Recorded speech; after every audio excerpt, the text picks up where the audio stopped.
On December 28, 1956, the murder of the Grimes sisters shocked Chicago and left a mystery that endures to this day. This unsolved case involves two young sisters, Barbara and Patricia Grimes, whose disappearance and subsequent tragic fate captured the attention of an entire city. The sisters, aged 15 and 12 respectively, were last seen enjoying an evening at a Brighton Park movie theater watching an Elvis Presley film. Their subsequent disappearance as they journeyed home turned an ordinary night into a haunting tragedy. Their case soon became one of the largest missing persons investigations in Chicago history, highlighting both the community's deep sense of loss and the challenges inherent in criminal investigations of that era. The discovery of their bodies in Willow Springs further deepened the sorrow and uncertainty that would come to define the case. Throughout the investigation, conflicting accounts, eyewitness testimonies, and controversial evidence have continuously shadowed any hope for definitive resolution. This narrative provides a comprehensive overview of the background, disappearance, investigation, autopsy findings, and the enduring controversies surrounding the Grimes sisters' case, serving as a formal and clear account of one of Chicago's most infamous and tragic unsolved murders. This is a solemn recounting indeed. Barbara and Patricia Grimes were born into a modest family in Chicago, Illinois, and their lives reflected both hope and promise. Barbara, at 15, and Patricia, at 12, were both diligent students and cherished members of their community. They attended Thomas Kelly High School and St. Maurice's Catholic School, respectively, and their close bond was evident to all who knew them. Their shared enthusiasm for popular culture, especially their admiration for Elvis Presley, was apparent in their membership in his official fan club and their repeated attendance at movie screenings featuring his films. On the evening of December 28, 1956, the sisters embarked on what appeared to be a routine outing. They traveled to the Brighton Park movie theater to watch the Elvis Presley film Love Me Tender, an event that had been part of their tradition, having viewed the movie on previous occasions. With limited funds in their possession, they carried approximately $2.50, a modest sum at the time, and had specific plans in place. Barbara had been instructed to keep 50 cents securely in her wallet for the possibility of rewatching the film in a second screening later that night. Eyewitness accounts from the theater describe the sisters as being in high spirits. A classmate, Dorothy Weinert, recalled sitting behind them as she and her friend left the theater during the intermission, noticing the two sisters lining up to purchase popcorn and chatting animatedly. The narrative at that moment was one of normalcy, with no one suspecting that the evening would take a tragic turn. After the second screening, the sisters were expected to return home by approximately 11:45 p.m. However, when midnight passed without their arrival, concerns began to mount. Their mother, Loretta Grimes, growing increasingly anxious, sent the older siblings to wait at the nearby bus stop in anticipation of their return. After several buses passed by, it became clear that something was amiss. A flurry of phone calls and frantic inquiries to friends and acquaintances followed, all in desperate hope of securing any information about the whereabouts of Barbara and Patricia. By 2:15 a.m., the gravity of the situation compelled Loretta to file missing person reports with the Chicago Police Department. This tragic disappearance not only shattered the routine of an ordinary night, but also set in motion one of the most extensive investigations in the city's history. The loss of two young lives under such circumstances deeply impacted the community, ushering in an era of sorrow and relentless search for truth that would mark the investigation in the days to come. These initial hours following the disappearance set the tone for the investigation and ignited a wave of public concern. Neighbors and local leaders joined forces with law enforcement in hopes of uncovering any clue that might lead to a breakthrough. The community's collaborative effort underscored the shared bond among Chicago residents during crisis, a bond that proved significant in maintaining pressure on the investigation team. Details were recorded as the search for truth began. Within hours of the Grimes sisters' disappearance, Chicago law enforcement mobilized an unprecedented investigation, marking the beginning of one of the largest missing persons cases in the city's history. Hundreds of police officers, supported by local volunteers and neighboring jurisdictions, initiated door-to-door canvasses throughout Brighton Park. Flyers, totaling over 15,000, were distributed to every household, and community leaders organized search parties determined to recover any information that might unveil the truth behind the tragic events. The investigation was characterized by a relentless pursuit of every possible lead. Officers meticulously questioned residents, friends, and passersby, while forensic experts scrutinized the scene for any physical evidence that might explain the girl's disappearance. Canals and riverbanks were dredged, and various neighborhoods were combed through in an effort to locate any sign of Barbara and Patricia. Despite these extensive measures, tangible evidence remained elusive, and conflicting witness statements began to complicate the investigation. Eyewitness sightings contributed both clarity and confusion. Numerous accounts described the sisters as seen in various locations, boarding buses, walking along city streets, and even appearing in unexpected establishments. Some reports mentioned a car, possibly a Mercury model, associated with a driver showing a resemblance to Elvis Presley. These fragmented testimonies not only amplified public interest, but also fueled a swirl of theories ranging from a simple case of a runaway to a more sinister abduction. As media coverage intensified, public pressure mounted on investigators to solve the case. The Chicago Police Department was inundated with tips, many of which led to dead ends, while others introduced new and perplexing details. Among these was the controversial confession from a suspect who later recanted under pressure, casting further doubt on the integrity of early investigative efforts. Law enforcement officials were forced to balance public empathy with the rigorous demands of forensic analysis, even as discrepancies between autopsy reports and eyewitness accounts emerged. Throughout these long hours and days, investigators documented every detail with precision, holding press conferences and issuing public appeals for further information. Their efforts, combined with the community's unwavering support, underscored the collective determination to uncover what had happened to the Grimes sisters. The sustained media scrutiny and the influx of anonymous tips only deepened the mystery, prompting experts to re-examine evidence and theories repeatedly. This relentless investigation, despite its many setbacks and uncertainties, remains a poignant reminder of the challenges inherent in solving complex crimes. The determination of Chicago's law enforcement, combined with community involvement, set a benchmark for future missing persons cases and left an indelible mark on the city's investigative history. Ultimately, the pursuit of truth in this case has been marked by persistence, debate, and the profound impact of a community in mourning. Further support to the investigation came from an outpouring of public assistance. Volunteers distributed flyers in neighborhoods, participated in neighborhood watch meetings, and provided crucial eyewitness information that, although often contradictory, enriched the investigative records. Every piece of information, whether it was a casual remark at a local diner or a tip left at the police station, was scrutinized for potential relevance.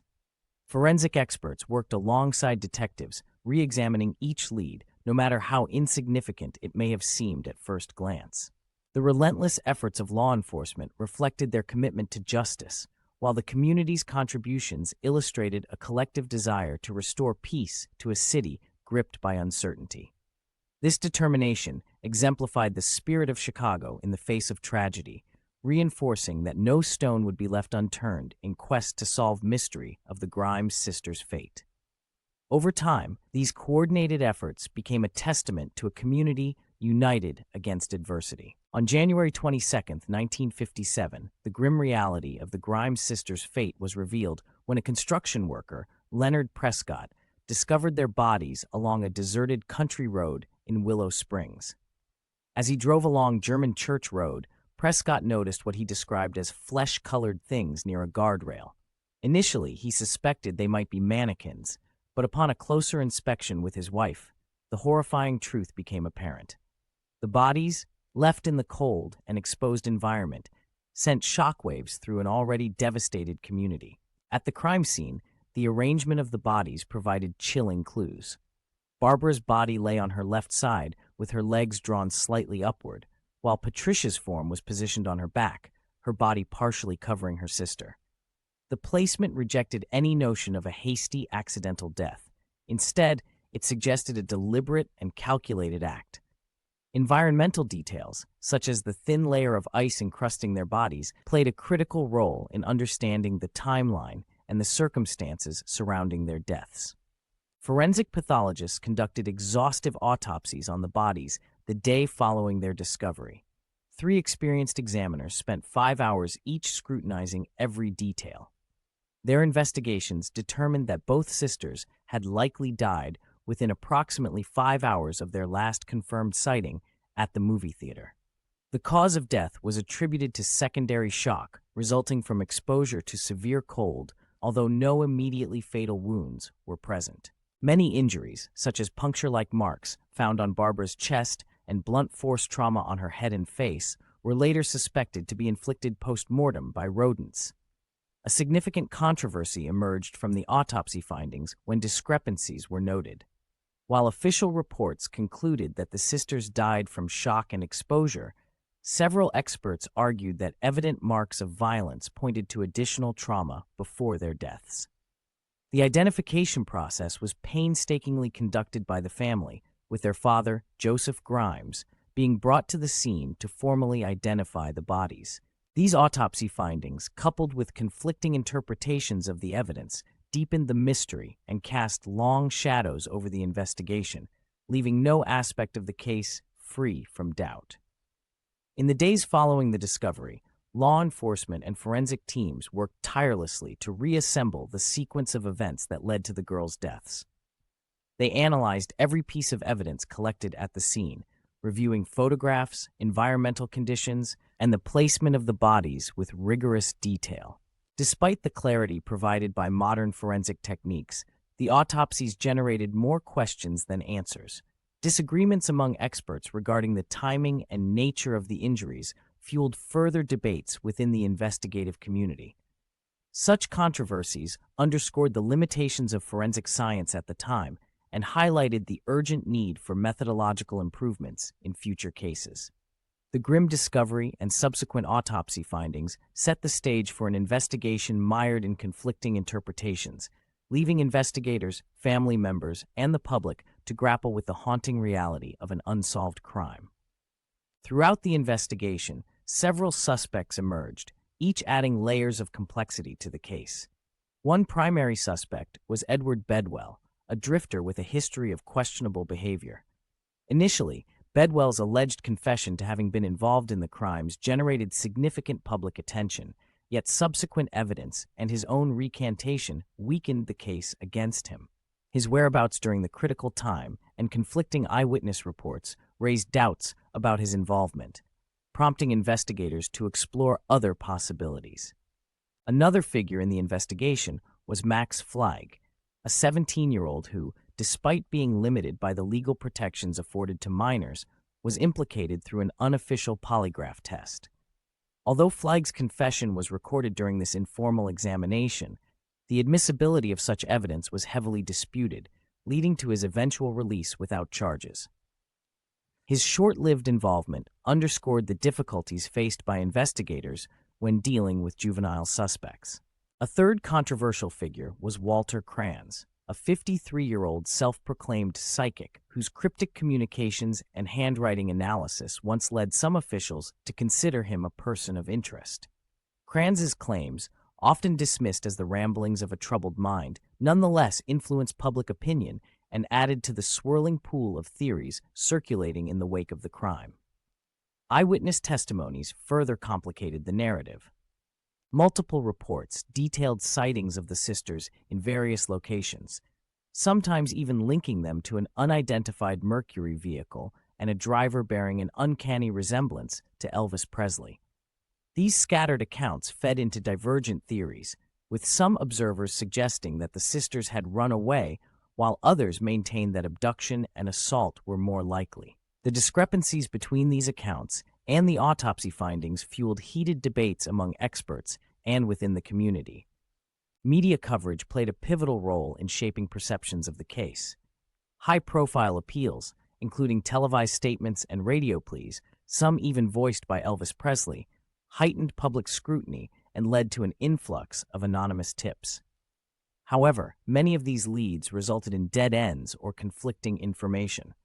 The controversies surrounding the handling of evidence, the reliability of confessions, and the management of eyewitness testimonies have left a permanent mark on the investigation. In retrospect, the case not only exposed the limitations of law enforcement techniques at the time, but also underscored the destructive impact of media sensationalism on the pursuit of truth. Persistent debates continue regarding the possibility of pre-death violence, the timing and nature of the injuries, and whether the sisters' behavior prior to their disappearance was misinterpreted. Each theory, while offering potential insights, also deepened the mystery. This multifaceted controversy remains a poignant reminder of the unresolved questions that continue to haunt the memory of the Grimes sisters' tragic fate. Examining all the evidence in its entirety reveals that no singular suspect or theory can adequately explain the sequence of events. Investigators were left with a mosaic of conflicting testimonies and ambiguous forensic data, each piece contributing to an enduring enigma. The challenges faced during this case continue to influence investigative methodologies and remind us of the complexities inherent in criminal justice. Many experts and community members still analyze the available records, debating the plausibility of various scenarios and striving for a resolution that has long remained elusive. These unresolved issues continue to fuel academic research and discourse, ensuring that the case remains a compelling subject of study. In the wake of the investigation, the tragedy of the Grimes sisters left an indelible mark on Chicago and its residents. The loss not only brought profound sorrow to the family, especially Loretta Grimes, but also galvanized community support and deepened the public's demand for justice. Fundraisers, memorial services, and public vigils were organized to honor the young lives lost and to assist the grieving family during a time of financial and emotional hardship. The case became a catalyst for changes in investigative techniques and heightened awareness about missing persons, influencing future protocols in law enforcement. The legacy of the Grimes sisters endures as a somber reminder of the fragility of innocence and the complexities of human tragedy. Their unsolved case continues to be re-examined by experts, amateur sleuths, and historians alike. As the community reflects on the past, the hope remains that one day definitive answers will emerge, offering closure to a wound that has marred the city's history for decades. In remembrance of the Grimes sisters, annual commemorations and discussions have been held, ensuring that their story remains in the collective memory of the community. Their case continues to inspire caution and hope among those who seek